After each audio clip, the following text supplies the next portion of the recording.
hypnosis with real clients facing genuine issues. Brought to you by the hypnotherapist demanded by celebrities, CEOs, and even royalty, Adam Cox. These recordings took place live from Adam's clinic in London's world-famous Harley Street. So, get yourself comfortable and enjoy today's episode of The Hypnotist. Hi, it's Adam here, and on this episode of The Hypnotist, you're going to be listening to a hypnosis session that actually takes the word Brazil and turns it into an acronym. An acronym is just a mnemonic that uses the letters of a word to represent different things, so it becomes easier to remember based on chunking down. So, for example, the acronym that I'm going to be using for this hypnosis session is the word Brazil, and the B will stand for balance, the R for resilience, the A for acceptance, the Z or the Z if you're in the USA for Zeal, which just means an intense enthusiasm, a determination linked to that enthusiasm. So Zeal is a great word. And then I, Invigoration, and then L, love, in particular self-love. I think many people find it easier to actually express love for other people than they do for themselves. But I love the saying that you can't pour from an empty cup. So therefore self-love is absolutely important, because if you love yourself completely, then you have more to kind of share with other people, other things, other situations. So in this hypnosis session, I'm going to use that acronym as a loose structure for this unscripted hypnosis session to take you on a bit of a journey. Now, where I am right now is a very white sandy beach. You've got this kind of rock formation behind me, and then you've got the sea. I'm looking at a swimming pool that's actually kind of dripping down onto the beach in front of me. So I might occasionally pick up bits of inspiration. For example, there's several palm trees in front of me, blue skies, lots of sunshine, so that might find its way into this hypnosis session. And again, this is part of my ethos of getting out of the recording studio into nature, into real life, and finding inspiration from the environments, the situations, the people that I find myself in. So in order to get the most from this particular session, find a quiet, comfortable place where you won't be disturbed, relax, and enjoy the session.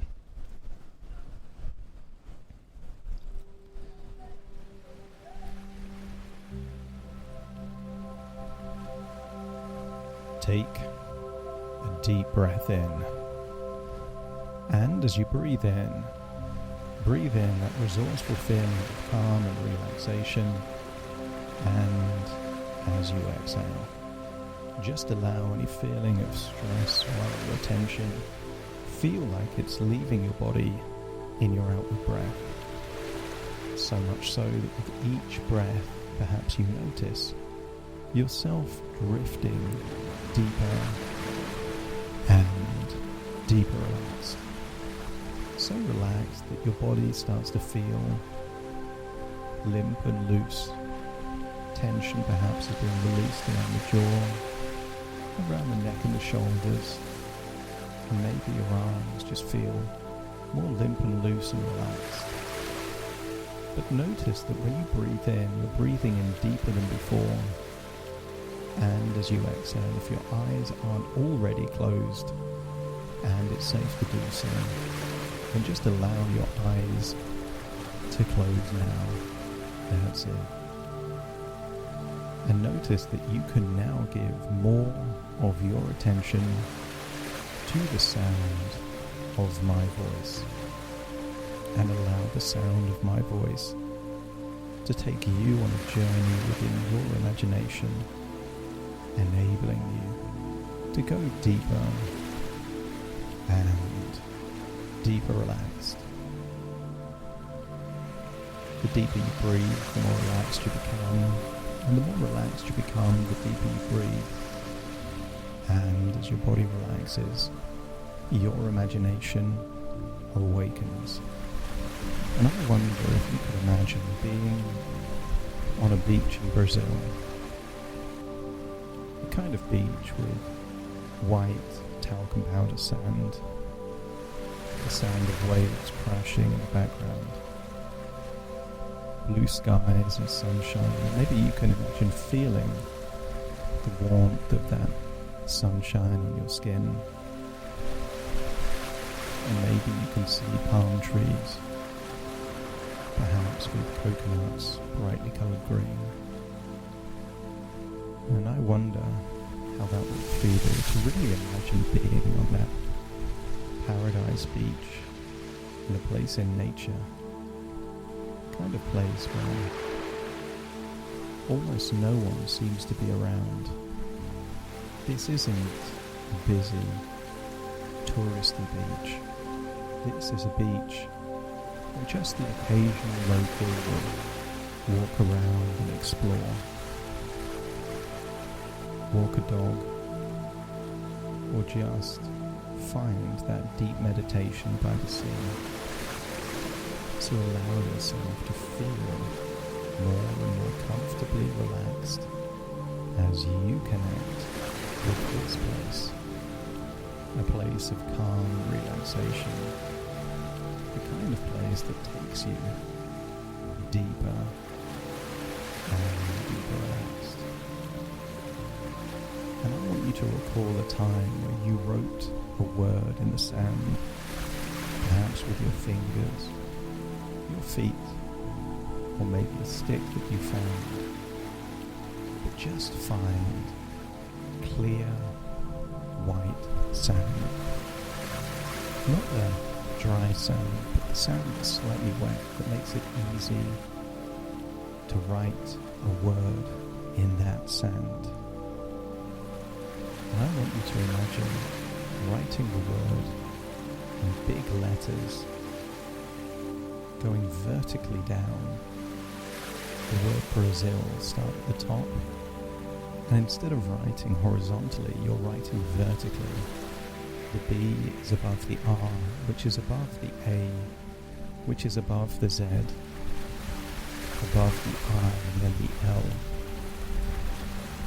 And I want you to imagine looking at that word Brazil and just deciding that it means more than the name of the country. I want you to look at the word B, and from that B, now horizontally, just imagine drawing out the word balance. Don't worry about the other letters yet. Just look at the word balance coming off the word Brazil. And I want you to search for your center of gravity. And if you're standing, your center of gravity will be there in the torso. But it might be that you're sat or lying down, and it might feel that your center of gravity is somewhere else, higher up in the chest or lower down in the abdomen. I want you to imagine, as you think of your center of gravity, I want you to think of a children's seesaw. You know the one, that thing where it has a pivot in the middle and can balance from up or down. And I want you to imagine that that seesaw represents the current balance that you have in your life. And maybe one side represents obligations or responsibilities, things like work or business, finances, personal responsibilities. And on the other side, consider this joy, pleasure, and fun. And I want you to get a sense that currently is your seesaw, or perhaps you could imagine old-fashioned weighing scales, you know, the ones made of brass where they have balances on either side of the scales. I want you to get a sense and allow your intuition to tell you, is your balance shifted too far in one direction? Is your life all about work, accomplishment, doing and earning? And if so, that balance or seesaw would be all the way down, heavy on that side. Or perhaps you could imagine the opposite. If you know intuitively that you don't have enough of those demands, if your life is all play, relaxation and fun, but not enough challenge or responsibility, you might see the seesaw of the balance heavy on the other side. And you don't have to change anything in your life if you don't desire it. But let's just imagine what it would be like for that balance, that seesaw, to be perfectly level. I wonder what that would feel like and be like for you. Maybe you imagine setting boundaries. That when you finish work, you no longer check an email. You no longer carry on doing more. And instead you block out time to do things that make you feel good, make you smile, make you laugh, make you feel connected with the people that you love. Or maybe, if it feels that there's too much of just living life, I want you to get a sense of what your life would be like for you to take on a project, set a goal that requires you to do something meaningful. I want you to get a sense of just experience what it would be like if your life had more balance between work and joy. And perhaps you could imagine drifting into that future version of you where the balance is just right. Just like Goldilocks. She wasn't happy with a chair that was too small or a chair that was too big or hard. She was only satisfied when the chair was just right. And the same goes for the temperature of porridge or the comfort of a bed. I want you to get a sense of imagining what it would be like if your life was in perfect balance.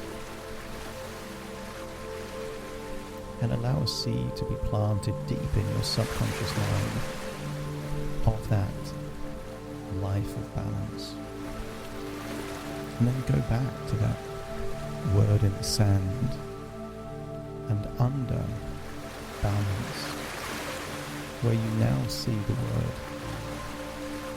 Brazil going down, coming off the letter R, now write the word resilience. And as you write this word, you're reminded that the strongest and tallest trees have weathered the fiercest storms. And I wonder if you can get a sense of what it would be like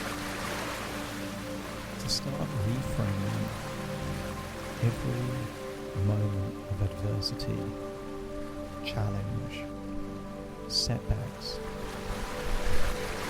not as things that have chiseled you down, worn you down, eroded your confidence. I want you to start thinking that every challenge that you have ever faced has made you more resilient. In the same way that the body reacts to a stress. If you were to lift heavy weights, you would find calluses forming on your hands, not as a punishment, but as an adaptation, making your skin tougher and stronger for that next time that you lift those heavy weights. And I want you to think that every moment of challenge, adversity, has given you emotional calluses, that your spirit is stronger and more resilient than ever before because of everything that you've been through. And I'm going to equate this to your immune system. If a child is born in a vacuum, given sanitized food, pasteurized things to drink, never experiences a germ, a microbe, a virus, and suddenly at 18 years old, that child, when it becomes an adult, that has been protected from all of those germs and viruses, is suddenly let out into the wide world. Isn't it inevitable that that individual gets sick? Because their immune system has never had the chance to become more resilient. And I wonder what it would feel like if you imagine that every moment of adversity and challenge was like a virus that you successfully defended against. And even though it probably felt horrible at the time, isn't it true that you are now more resilient and stronger than ever before? And as you hold that thought, return back to that word in the sand, where you can see balance coming off the B, resilience coming off the R. And now look at the letter A. And I wonder what would happen if you considered that this word represents acceptance. I want you to get a sense that thousands of years ago, the ancient Stoics, like Seneca or Marcus Aurelius, learned something profound that has echoed through time. But not everything is within your control. And for those things that are not within your control, the best course of action is acceptance. You are not your past.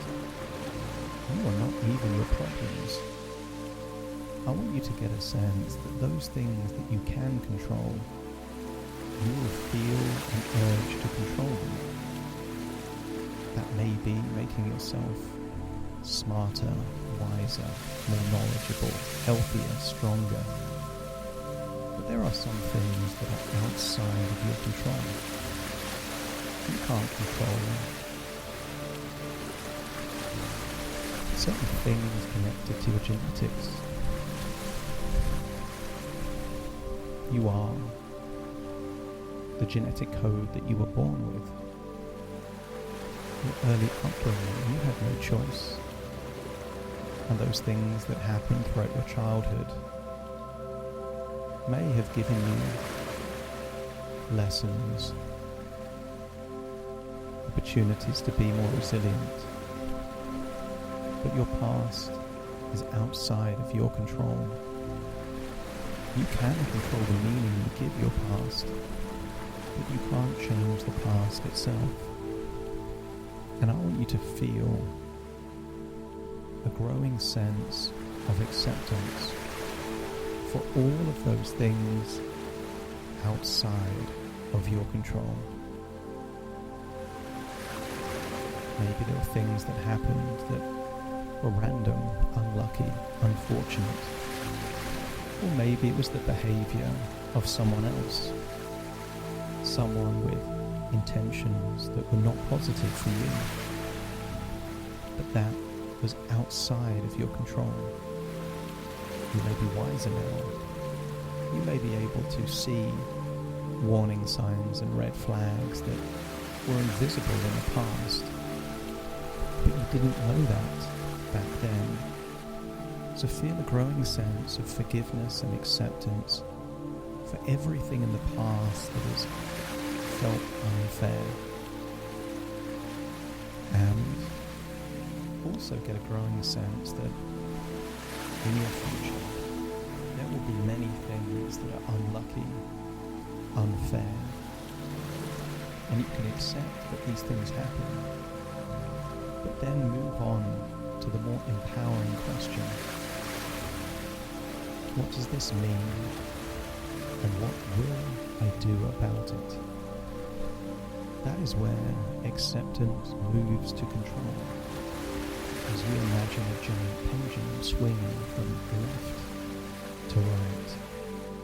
Acceptance on one side, control on the other.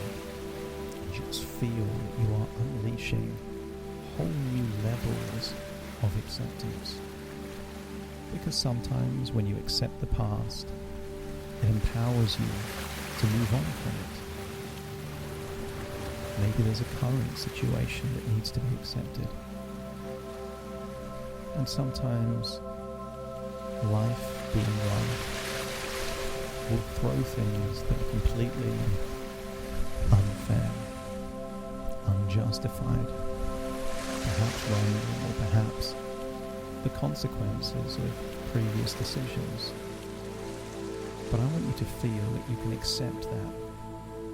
And in accepting it, it enables you to move on with a whole new level of energy. And then return back to that ever-growing matrix of words. And under acceptance, where you have the R from Brazil, I want you to write the word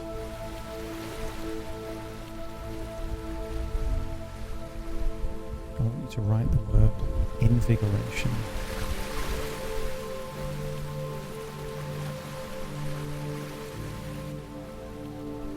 And under the A of acceptance, see the letter Z. And coming off that Z, continue with the word Zeal. And I want you to get a sense that you are unleashing a new level of enthusiasm, determination, and a sense of urgency at all of those priorities within your life. I want you to think back to a time in the past when you had this feeling of abundant enthusiasm.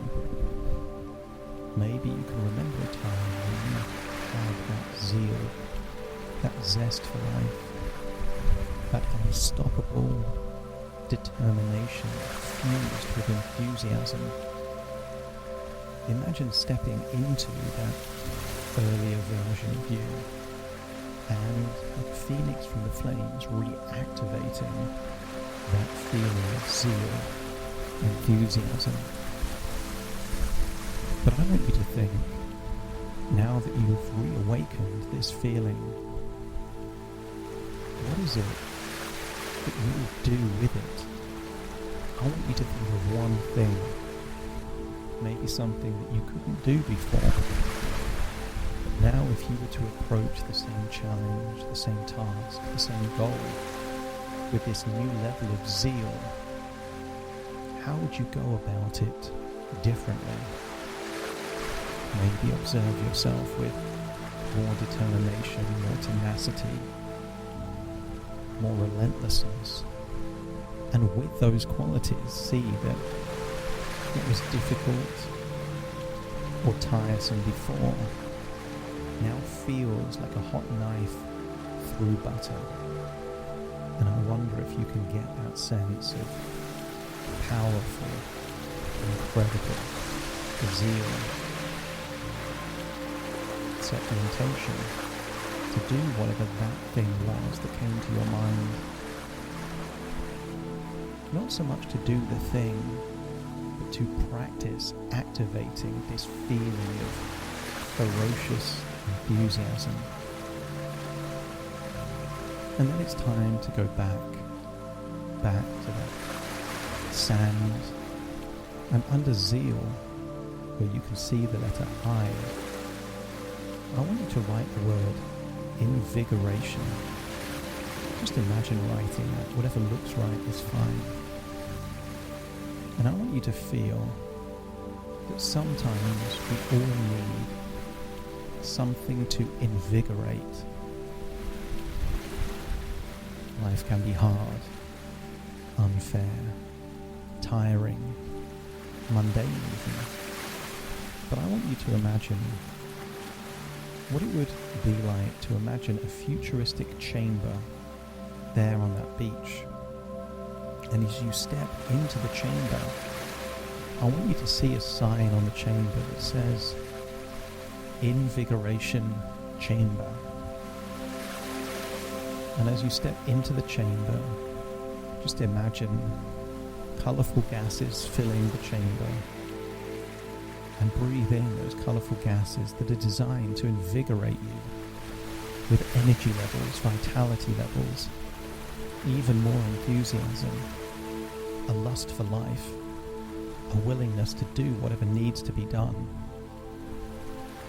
I want you to feel that this time in the invigoration chamber feels like you're multiplying every time you sleep by 2 or 3.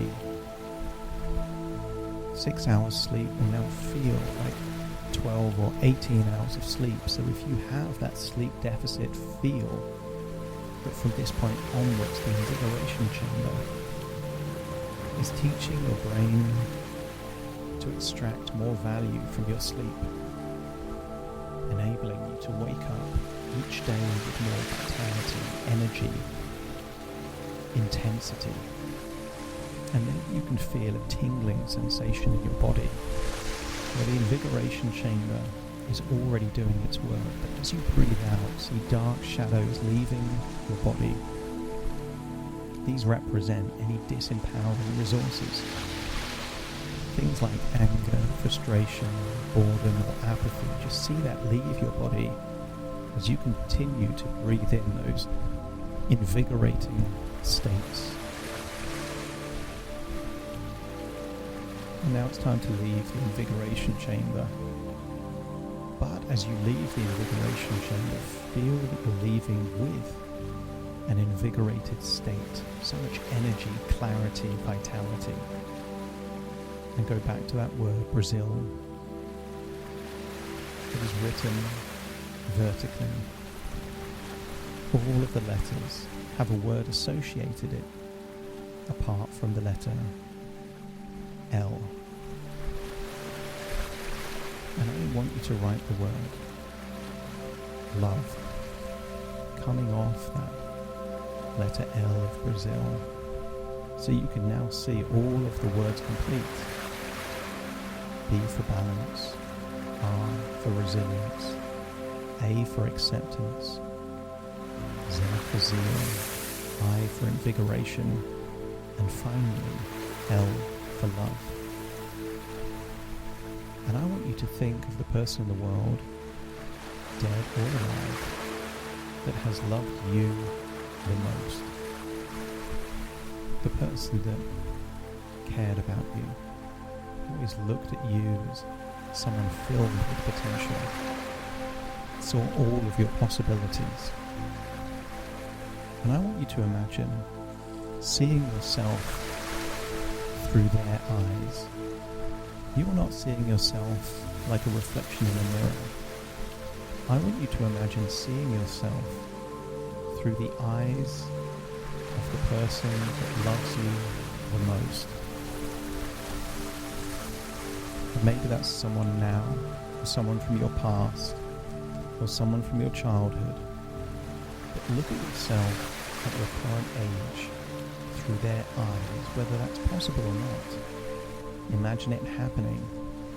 And I want you to see yourself as important, valuable. I want you to see yourself as someone that matters. I want you to see all of the potential in yourself, all of your best qualities in yourself. And the more you look at yourself, the more you have that feeling of love.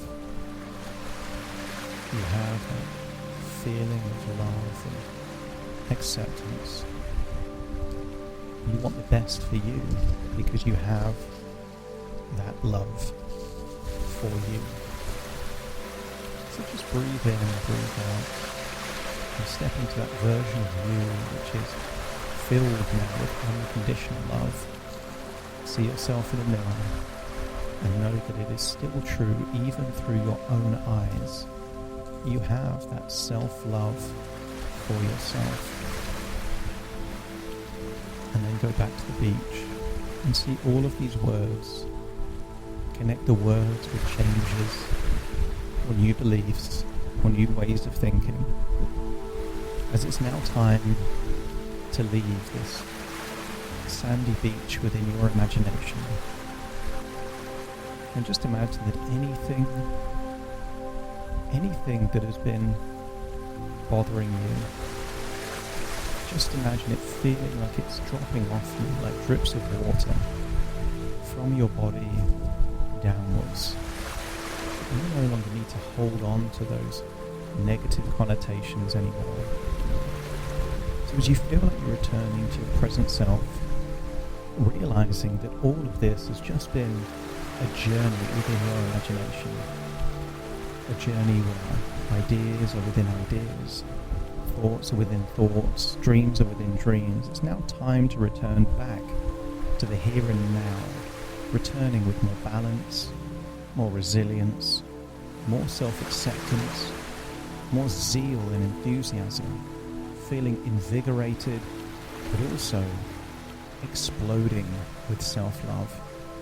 So take a deep breath in through your nose and out through your nose. Just wiggle your fingers, wiggle your toes, connect and calibrate into the here and the now as I now count from 1 to 10 to awaken you. Starting to count. 1, 2, 3, waking up. 4, 5, 6, more alert. 7, 8, open your eyes, open your eyes. 9, 10, wide awake, wide awake, wide awake.